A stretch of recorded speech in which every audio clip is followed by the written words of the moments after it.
What is going on, everybody? Today we are gonna be checking out this video. This is very sad. It's about Greg Biffle's crash, and we have a pilot that's gonna break down everything that led up to the crash and possibility of what might have caused it and things of that nature. Obviously, I don't know much about aviation, so we're gonna listen to a pilot break it down for us. Yeah, let's get into it. The preliminary report on the Greg Biffle plane crash was just released today, and this changes everything regarding what some people may have thought caused this terrible tragedy to happen.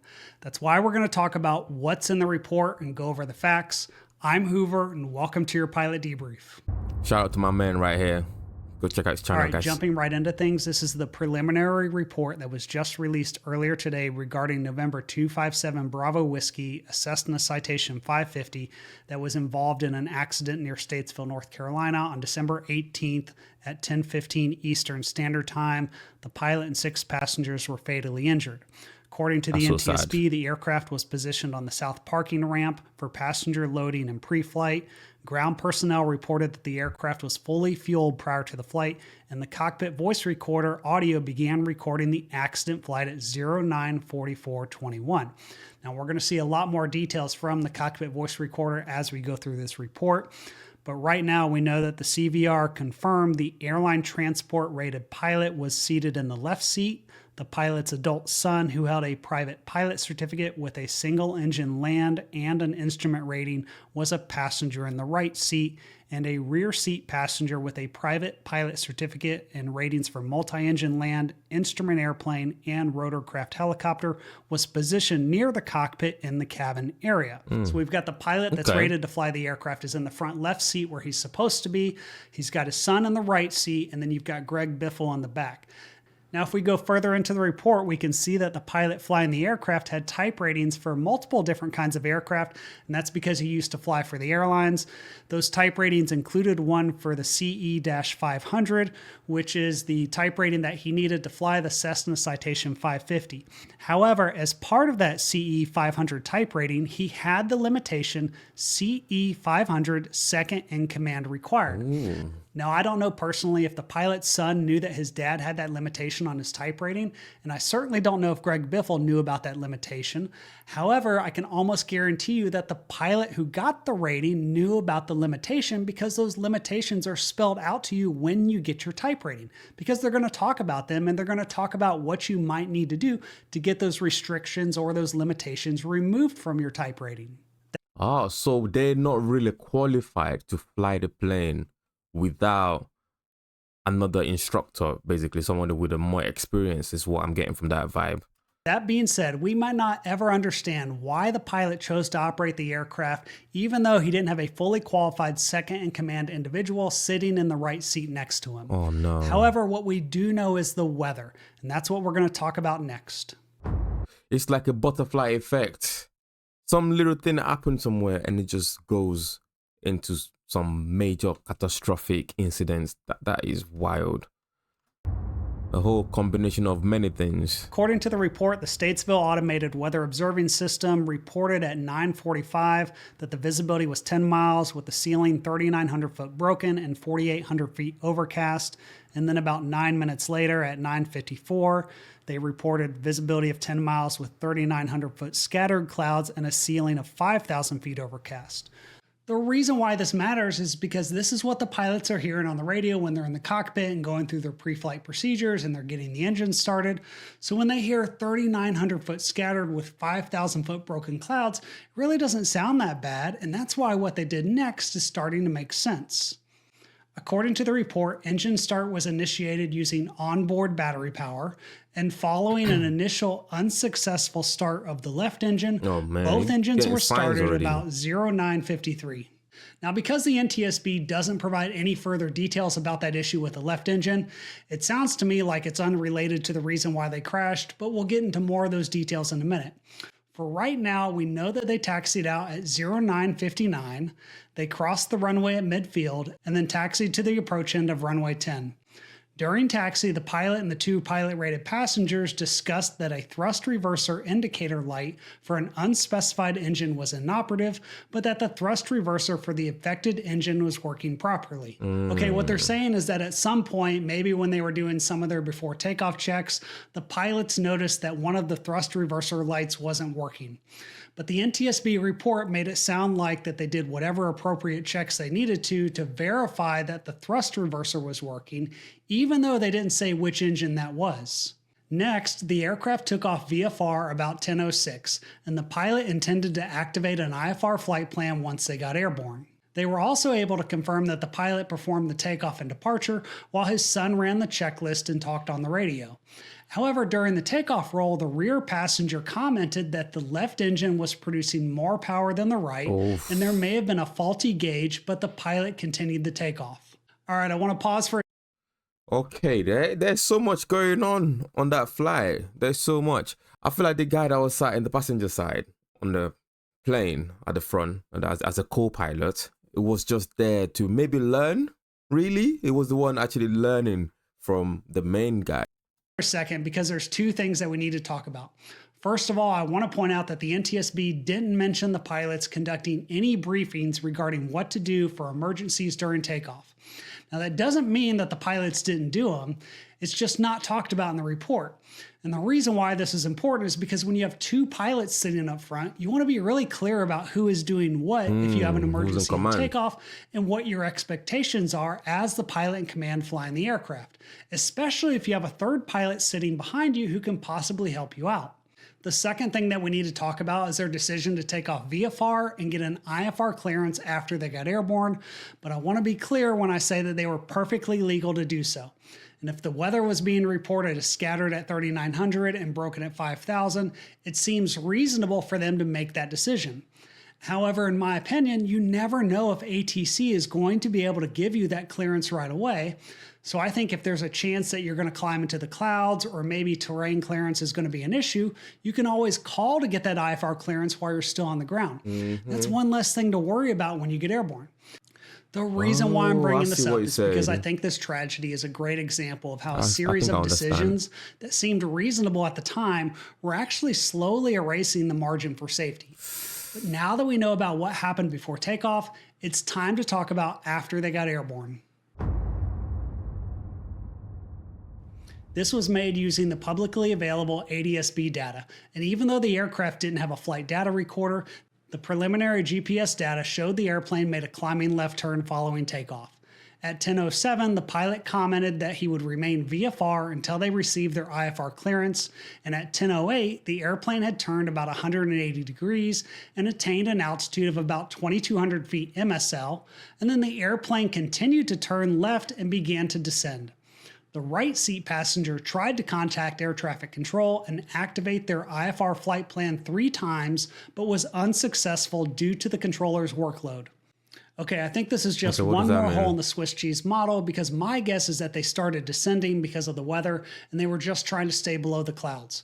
Because the truth is that even though the weather broadcast 12 minutes before they took off said that the ceiling was 5,000 feet broken, according to the METAR report at 10:15, which was about 9 minutes after they got airborne, the visibility was 5 miles with heavy drizzle, and the ceiling was broken at 1,200 feet, broken at 2,200 feet, and overcast at 5,000 feet.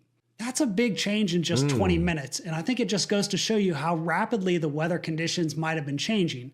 So now you're airborne and you're having trouble picking up your IFR clearance, and you've got to find a way to stay below the clouds and work around the weather to stay legal. In fact, according to the report, around 10:09, there was a discussion between the pilot and the rear passenger about climbing to a higher altitude, even though they were technically required to remain VFR. Because the data showed that the aircraft had descended to about 1,580 feet MSL, so the pilot initiated a climb, and that's when the rear passenger noted a difference between the left and right engine temperature indications. However, there were no further discussions about the engine instruments throughout the remainder of the recording, and the autopilot was disengaged for some reason at 10:10:02. What's interesting though is that during the climb, the pilot made some remarks indicating that his altitude indicator wasn't working properly. That plane was just full of gremlins. Everything was going wrong on this day. My goodness gracious. And that additional left side flight instruments may not have been working properly. And the NTSB also pointed out that the Garmin stopped recording airspeed and heading data around that same time as well. I think this is the point where everything is starting to fall apart because you're a little task saturated, possibly climbing through the weather, even though you don't have an IFR clearance yet. Now you're starting to lose some of your instruments, and either the autopilot isn't working or you've got it disengaged. And this is the point where having a fully qualified second in command pilot sitting next to you would probably be helpful. Unfortunately, what we know is that according to the report, at 10:11, control of the aircraft was transferred to the right seat passenger at an altitude of 4,500 feet. And no comments were recorded during the remainder of the CVR to indicate that there were any malfunctions with the right side cockpit flight instruments. So basically what it sounds like is that the son sitting in the right seat possibly had a good set of instruments to fly off of, but the dad sitting in the left seat might be dealing with some sort of malfunctions or partial panel situation. I also want to point out that beginning at 10:10:14, which is right after the autopilot disengaged, the CVR stopped recording the left seat microphone and audio panel for the next 3 minutes and 55 seconds. What in the hell is Then going at on? 10:11:04, right after the controls were transferred to the sun, there was a severe degradation in the CVR audio quality in all channels for 3 minutes and 5 seconds. So obviously at this point something has gone wrong, but we don't know what it is. What we do know, based on the ADSB data, is that when the dad transferred the controls to the son, he had already started this left-hand turn. But because of the temporary loss of audio, we're missing some of the crucial evidence that we need to understand what drove them to make the decision to turn back to the airport instead of just declaring an emergency, talking to ATC, and getting through the weather, or at least getting to a safe altitude and getting stabilized so they could work through the issue. Because at this point, there's no indication of an engine failure, an engine fire, or anything else catastrophic going on with the aircraft that would force them to turn back to the airport so quickly. Especially because the report said that there was no further discussion about the engine instruments for the rest of the recording. So that leads me to believe that the pilots were focused on something other than the engines for the rest of the flight. Either way, now that we know more about what happened after they took off, it's time to see what really caused them to crash. That's crazy. That is wild. According to the investigation, around 10:13, flying. at an altitude of about 1,870 feet MSL, the pilot and both pilot-rated. Isn't that the altitude? He said earlier the visibility was at what, 1,500. So they are at this point in the clouds, right? So they can't really see anything. Passengers said they could see the ground, and the audio supported the fact that the pilot had resumed control of the airplane at that time, and he requested the flaps to be extended, and then a few seconds later he called for the landing gear. However, even though the gear was extended, the gear indicator lights weren't illuminated, and the right seat passenger made a radio call saying, "We're having some issues here." Hopefully at this point things are starting to make sense, because it sounds to me like the dad was having the son fly the aircraft when they were in the weather, probably because the son's instruments were working and the dad was trying to figure out what was going on with the aircraft. But as soon as they could see the ground, the dad took the controls again.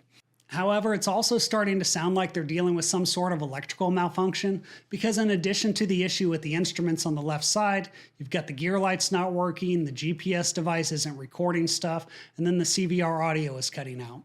And then at 10:14:05, the rear passenger asked the pilot about power to the alternator, and even though the aircraft isn't equipped with an alternator, what he probably meant was a generator or at least something electrical. Then about 4 seconds later, the audio quality returned on all of the recorded CVR audio channels, and after that, the pilot made a comment indicating that was the problem. Wow. However, he didn't specify what the problem was or what actions were taken to correct it. Also, there were no additional discussions regarding the pilot's flight instrumentation for the remainder of the recording. Now, if we go back to the ADSB data, we know that the CVR audio quality returned when they were right about here. And I talked about this in my other video when this tragedy happened, how it looked like they were trying to set up for a normal left-hand pattern, but they got really close to the runway. So now they're taking this cutaway to try and gain some spacing for the turn back to the airport. But keep in mind, they're only about 500 feet above the ground now, and the clouds are around 1,200 feet, and you've got heavy drizzle that's limiting your visibility. According to the report, the Garmin recording of the airspeed data returned at 10:14:12 as they were making the left base turn, and they rolled out of the turn onto runway heading about 10:14:50 at 1,240 feet MSL and 114 knots. But what's interesting is that the audio indicated that the right seat passenger visually acquired the runway and provided directions to the pilot as to where it was, and then at 10:15 the pilot said that he saw the runway. The reason I'm bringing this up is because it sounds like it's possible that the pilot was having a hard time seeing the runway based on the weather conditions. But at this point, everything seemed like it was still going to work out. Maybe his wiper blades were not even working on his side, because it seems like everything on the left side was broken. They've got the runway in sight, and this should be a normal landing. However, what happened was that the airspeed and altitude continued to decrease from the time the aircraft was aligned on final approach pretty much until they crashed, with the exception being that the airspeed increased to 107 knots, then decreased to 93 knots during the final 5 seconds of data. And that brings us to the part where we need to talk about what they found in the wreckage. According to the investigation, the first point of impact was the first light station that was part of the runway alignment indicator lights, located almost 1,400 feet from the runway threshold, and 2 light bulbs were broken off. The aircraft struck the second light station in some trees, crashing into the ground near the airport perimeter fence, and the debris path continued until the main wreckage came to rest on the runway blast area, about 400 feet short of the runway threshold, and here's what they found. First of all, both engines were attached and the thrust reversers were found in the stowed position, and there was no evidence of an uncontained engine failure with either engine. And even though the NTSB didn't elaborate further on that, the facts seem to reflect that an engine failure was not the reason why they crashed. What the hell? Next, examination of the cockpit throttle quadrant found both thrust levers to be in the full forward position and both reverse throttle levers in the down position, consistent with being stowed. Okay, now this is the part where I want to be careful with what I say because it's important not to speculate. The goal is to use the facts to learn what we can to prevent future tragedies. And when the NTSB said that the thrust levers were in the full forward position, some people might assume that there was an engine problem, because if you've got full thrust, then there's no reason why they ever should have lost airspeed and crashed like that.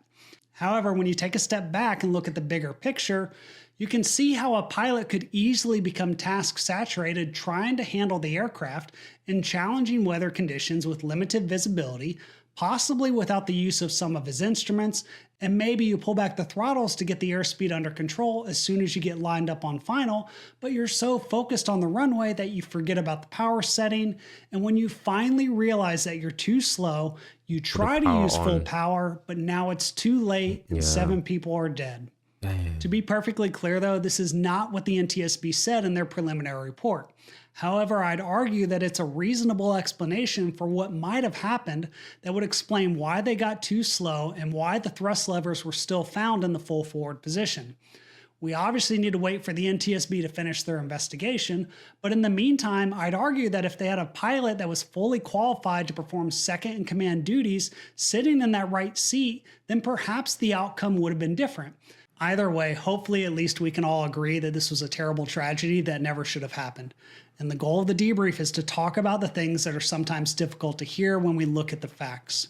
Because when it comes to this tragedy, even though the pilots might have been making decisions that they felt were reasonable at that time, they were secretly eroding their margins until there was no margin left. I hope this debrief has been helpful, and if it has, then be sure to watch another video on the channel to learn more, and I'll see you on the next debrief. Right, yeah, guys, that was crazy. It just seems like a lot of decisions and a lot of things just went wrong that caused that accident. Obviously, a sad time and unfortunate event that has happened. Well, God rest everybody's soul that was on the plane. That was a lot. See you in the next one, guys.